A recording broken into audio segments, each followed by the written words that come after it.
Hi అండి. Welcome back to our channel simply Anu vlogs. మీలో ఎవరైనా నా ఛానల్‌ని కొత్తగా చూస్తున్నవారైతే ఒకసారి లైక్ చేసి, కామెంట్ చేసి, సబ్స్క్రైబ్ చేసుకోండి. ఇక్కడ ఈరోజు నేను చేసే రెసిపీ వచ్చేసి మష్రూమ్ కర్రీ అండి. నేను ఇక్కడ మష్రూమ్స్ తీసుకొని వాటిని కొంచెం కల్లుప్పు వేసి బాగా వాష్ చేసుకొని ఈ విధంగా తీసుకున్నాను. తర్వాత మష్రూమ్‌ని ఇలా కట్ చేసుకున్నాను. ఇలా కట్ చేసుకున్న మష్రూమ్స్ ఒక గిన్నె తీసుకొని, గిన్నె లేదా కళాయి 3 టేబుల్ స్పూన్స్ ఆయిల్ తీసుకొని దానిలో మనం కట్ చేసి పెట్టుకున్న మష్రూమ్స్ వేసుకోవాలి. ఇలా వేసి వీటిని కొంచెం ఫ్రై చేసుకోవాలి. ఈ మష్రూమ్స్ ఫ్రై చేసేటప్పుడు దీనిలో 1/2 స్పూన్ పసుపు, అలాగే 1 స్పూన్ సాల్ట్ వేసి బాగా ఫ్రై చేసుకోవాలి. ఇలా సాల్ట్ వేసి ఫ్రై చేయడం వల్ల మష్రూము కొంచెం సాల్ట్ పట్టి మనం కర్రీ చేసుకున్నప్పుడు చప్పగా లేకుండా మష్రూమ్ టేస్ట్ చాలా బాగుంటుంది.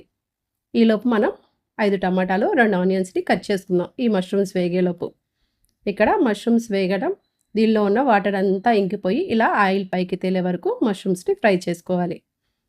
తర్వాత ఇవన్నీ ఫ్రై అయిన తర్వాత ఒక ప్లేట్లోకి తీసుకోవాలి.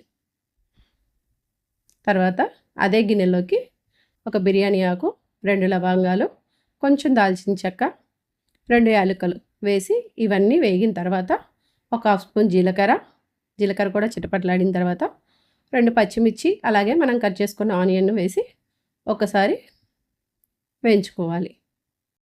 ఇక్కడ ఆనియన్ అనేది బాగా వేగాల్సిన అవసరం లేదు, కొంచెం మగ్గితే సరిపోతుంది.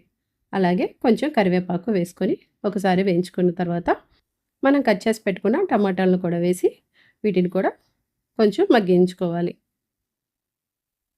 ఇలా ఒకసారి కలుపుకున్న తర్వాత మూత పెట్టేసి 2 మినిట్స్ మగ్గించుకుంటే తొందరగా మగ్గిపోతాయి.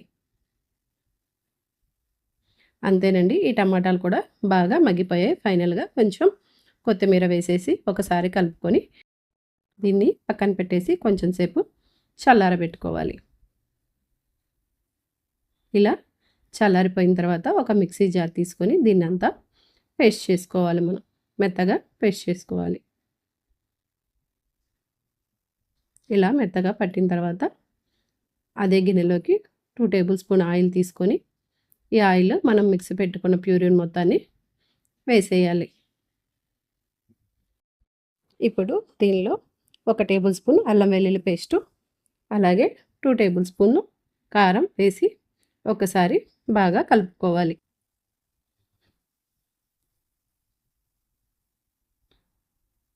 ఇలా ఒకసారి కలుపుకున్న తర్వాత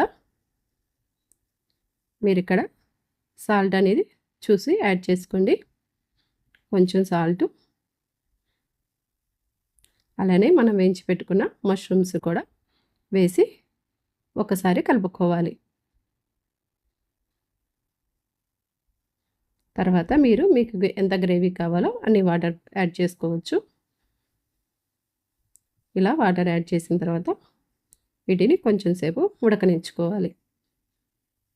దీనిలో 1 టేబుల్ స్పూన్ ధనియాల పౌడర్ వేసి ఒకసారి బాగా కలుపుకొని దీన్ని లో ఫ్లేమ్ మీద 10 నిమిషాల పాటు ఉడికించుకోవాలి.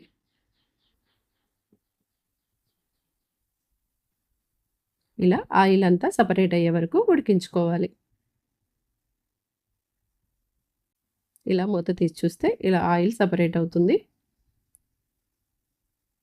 ఇక్కడ సాల్ట్ చెక్ చేసుకొని మీకు సరిపోకపోతే ఏమన్నా యాడ్ చేసుకోండి. తర్వాత ఫైనల్గా కొత్తిమీర వేసేసి ఒకసారి కలిపేసుకోవాలి. మీ దగ్గర కసూరి మెతి ఉంటే దాన్ని కూడా యాడ్ చేసుకోండి, చాలా బాగుంటుంది. నా దగ్గర ఉంది కాబట్టి నేను వేసాను, లేకపోతే స్కిప్ చేయొచ్చు. కానీ కసూరి మెతి ఫ్లేవర్ చాలా బాగుంటుంది కర్రీకి. అంతే, ఫైనల్గా ఒక 5 మినిట్స్ పాటు ఉడికించుకుంటే మూత పెట్టేసి సరిపోతుంది. దీనిలో ఆయిల్ అంతా సపరేట్ అవ్వగానే దీన్ని స్టవ్ ఆఫ్ చేసేస్తే కర్రీ రెడీ అయిపోతుంది. నచ్చిందా మీకు? ఒకసారి ట్రై చేసి చూడండి. చాలా బాగుందండి, చాలా టేస్టీగా కూడా వచ్చింది. రైస్లోకి, చపాతీలోకి, బిర్యానీలోకి, దేనిలోకైనా కాంబినేషన్గా చాలా బాగుంటుంది. నచ్చితే ఒక లైక్ చేసి నా ఛానల్ని సబ్స్క్రైబ్ చేసి